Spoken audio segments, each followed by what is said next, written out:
seja bem-vindo ao Portal do Produtor. Hoje nós vamos falar do melhoramento genético na produção de carne. Nós estamos aqui em Quaraí, no Parque do Sindicato Rural, conversando com o Bernardo Petter, que é médico veterinário, mestre em produção animal e também responsável pela agropecuária Cati aqui em Livramento. O Bernardo vai palestrar nessa noite aqui no evento Quaraí em Foco e tirou um tempo para conversar com a gente. Obrigado, Bernardo, pela tua participação aqui. Hoje a palestra é sobre o melhoramento genético na produção de carne. O que os quaraenses, os produtores de Quaraí vão ver nessa palestra de hoje? Paulo André, a ideia da palestra, quando eu falei com o Felipe, presidente do sindicato, é aproximar do produtor o melhoramento genético do gado de corte. Os procedimentos, as metodologias e as avaliações que são feitas a nível de campo e também a nível de software, aí já dentro dos escritórios, aproximar do produtor, explicar de que maneira isso se reflete na produção e na produtividade dos animais a campo. A necessidade, a importância de se utilizar animais provados com avaliação genética de programas de melhoramento genético sérios que tenham um foco no tipo de produção que nós temos aqui no estado do Rio Grande do Sul, que é a produção a pasto, né? E que na verdade é o que interessa, né? Então, muitas vezes o produtor olha aqui um catálogo de uma central de inseminação, um catálogo de um remate e vê aquele monte de número, várias informações que tem ali, fica confuso, não sabe o que escolher, não sabe direito como interpretar aquelas informações. Quais são algumas, de forma resumida, né, claro, como que o produtor pode ver essas características, né, que seja importante para ele introduzir no plantel dele? Claro. Bom, no melhoramento genético de gado de corte, as características avaliadas são todas de importância econômica, como a gente costuma chamar, né? São de importância econômica ao produtor, ou seja, desempenho de animais a pasto, qualidades da carcaça em relação a rendimento de cortes, acabamento dos animais, fertilidade das fêmeas e também dos machos, precocidade sexual, né? E com relação à qualidade do produto para o consumidor final, questão de cobertura de gordura, maciez da carne e aspectos gerais organolépticos da carne. Então, essas são as características de importância econômica que são avaliadas dentro dos programas de melhoramento genético de gado de corte. São várias características. Hoje, ao todo, na Conexão Delta G, nós temos 23 características de importância econômica que são avaliadas, né? Algumas que só são de importância econômica ao produtor, que não dizem respeito ao consumidor, como, por exemplo, resistência a carrapatos ou pigmentação ocular. Por exemplo, são algumas características que para o produtor são de extrema importância, porque afetam diretamente o custo de produção, né? Mas que para o consumidor final não tem importância, não importa para o consumidor final, por exemplo, se o animal tem uma boa pigmentação da pele ou não.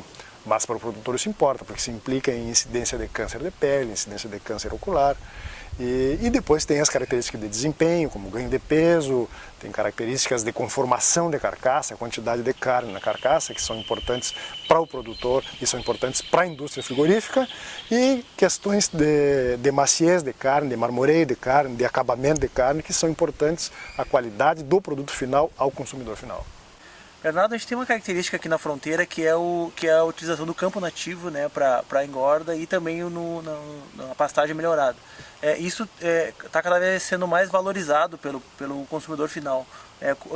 Como que a gente pode ocupar mais esse espaço, o produtor da fronteira, né? Uhum.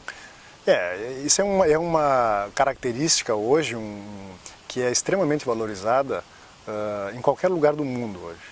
Se a gente for na Europa, por exemplo, o consumidor final lá, ele está preocupado quando ele vai num restaurante em saber se aquela carne que ele está comendo, o animal estava sendo criado livremente no pasto, ou se ele estava preso numa jaula, num confinamento, se ele comia grão que compete com a alimentação humana. Então tem toda uma questão, vamos dizer assim, sustentável, para dizer uma palavra que está na moda, e também uma questão social, de consciência social, que que está tudo, vamos dizer assim, no mesmo pacote. Né? Nos favorece, né? Favorece nós aqui do Rio Grande do Sul, dentro do Brasil, favorece basicamente ao Rio Grande do Sul, que somos nós aqui no Brasil, no Rio Grande do Sul, que temos condições de ter animais europeus jovens a pasto. Né? O resto do Brasil não tem essa possibilidade. Aqui é uma característica única do Rio Grande do Sul, do Uruguai e da Argentina. Então é muito importante que o produtor utilize animais que, com avaliação genética, de programas de melhoramento genético, que avaliem seus animais nos mesmos ambientes de produção onde eles vão ter as suas progênies disseminadas. Então é muito importante que o produtor tenha isso em mente, utilizar animais provados em programas de melhoramento genético que provem seus animais a pasto. Hoje as feiras, os eventos também diferenciam os animais que são criados a pasto dos animais a galpão, né?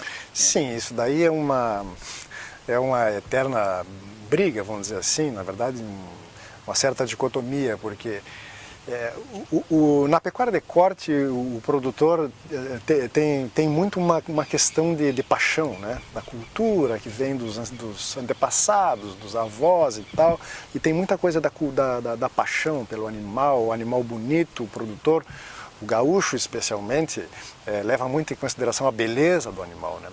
Muitas vezes essa beleza é contrária à produtividade, né?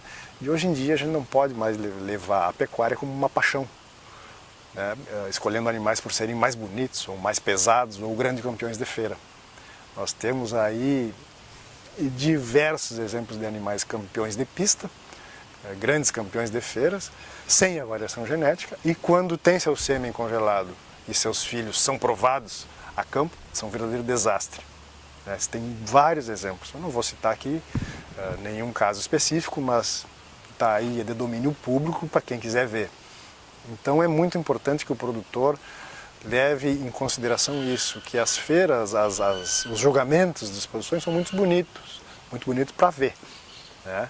Mas quando for utilizar no seu rebanho, utilize animais provados, com avaliação genética, né? Porque não se brinca com isso. Por exemplo, na indústria suína, e na indústria, vamos pegar a indústria suína, que é mais próxima da nossa, a indústria suína, eu acho que o último julgamento de um porco deve ter sido talvez na década de 60 ou 70. Não existe isso na indústria suína, existe avaliação genética.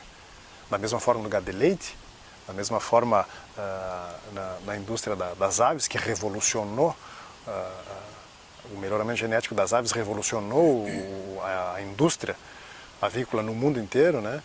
E na pecuária de corte não pode ser diferente, a gente não pode ficar para trás. O produtor tem que se profissionalizar e se utilizar da modernidade das avaliações genéticas.